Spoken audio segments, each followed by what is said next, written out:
So Jjk Modulo has finally ended, and let me tell you first of all, Gege Akutami is one of the best writers to ever exist, at least right now, because what most people have overlooked is his comprehension of these states of being that he was able to showcase through these different characters, through Yuji, through Gojo, through Sukuna, through all these different perspectives that play into these almost enormous cycle of things and the cyclical nature of things as well. So, Jjk Modulo, the reason it kind of made me feel that it completes itself, I was recently reading volume 1 and volume 2 of JJK, and some of those things regarding especially Yuji and regarding the grander narrative of the JJK main storyline, and kind of reading Modulo right now and kind of seeing it at its end, or like it just ending right now, it felt quite complete. It felt quite corresponds regarding Yuji as well, regarding Yuji and Sukuna and his entire arc as well. Like, it felt complete. It felt like things were already foreshadowed long ago in his origin. And regarding that, we are seeing what has happened with Yuji right now in the future so much. And it's cyclical. Be it with Sukuna, be it with Yuji, be it with anything.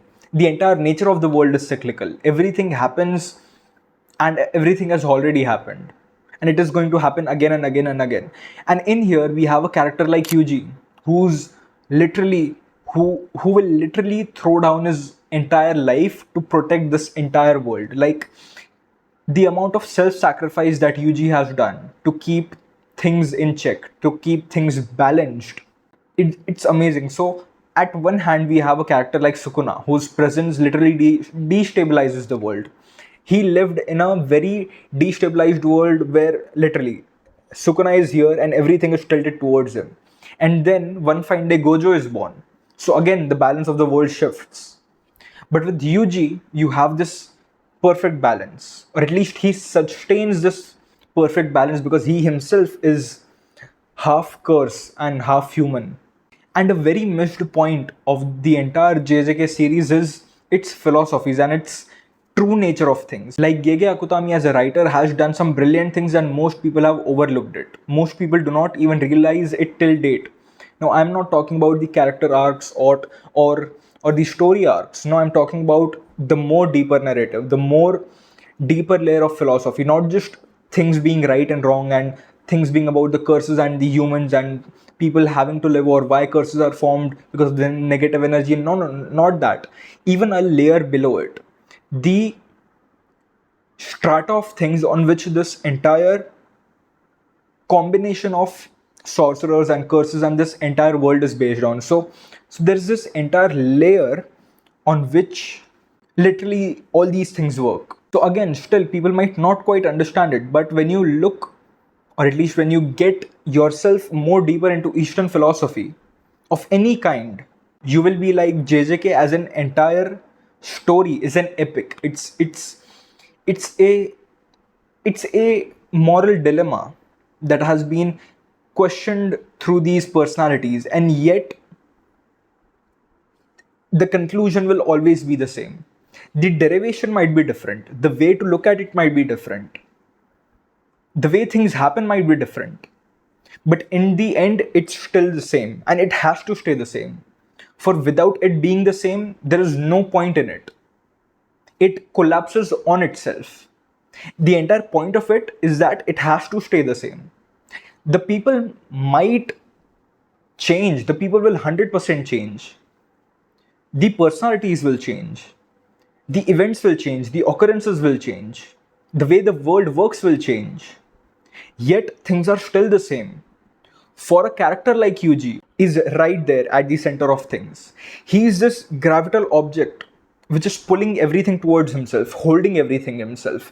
Everything revolves around him, because that is what a person with a truest intent does.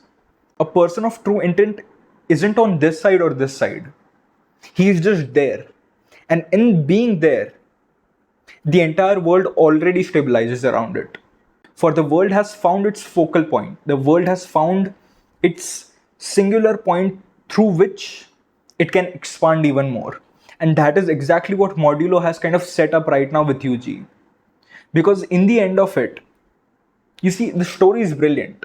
Everybody know what happens. I'm not going to discuss about it more because you have read the story yourself. You have watched tens or 15 of more different videos about the story and ending. You know what's going to happen.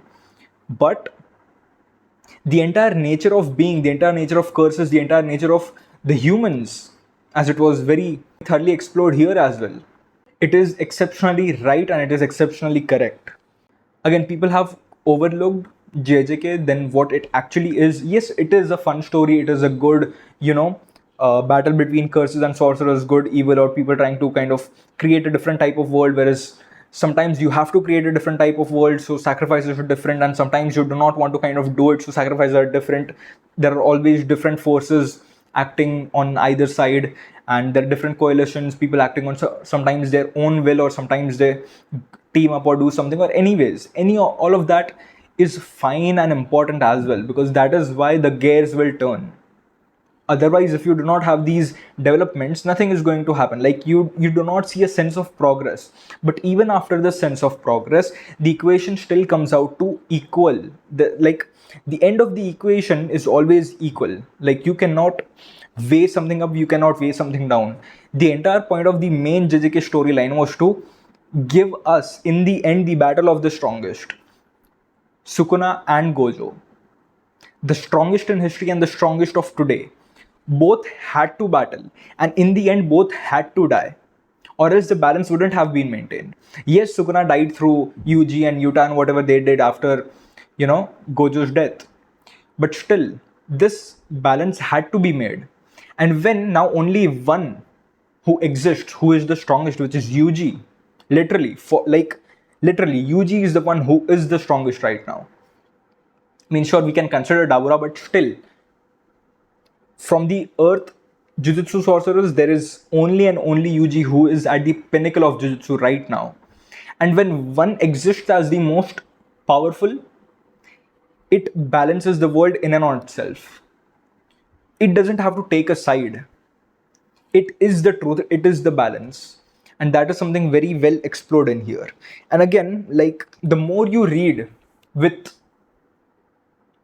an open mind, the more you kind of not dwell into the development of the story, because the development of the story is the nature of these storytelling, stories. But there is more to it. And when you realize that, especially in JJK, especially with Jjk Akutami writing things that may look very, or that may be perceived as very, normal or very whimsical or very normal in this type of genre of storytelling, in this type of art, it is still very, very deep, it is still very, very meaningful. And when you once quite cross that threshold, you will realize this. And so again, Modulo is great, the entire JJK storyline is great. I'll be absolutely interested to see what he does next, like what Jjk Akutami does next. And if we get another JJK sequel or prequel, that would be great. So yeah, that's it. I'll see you in the next.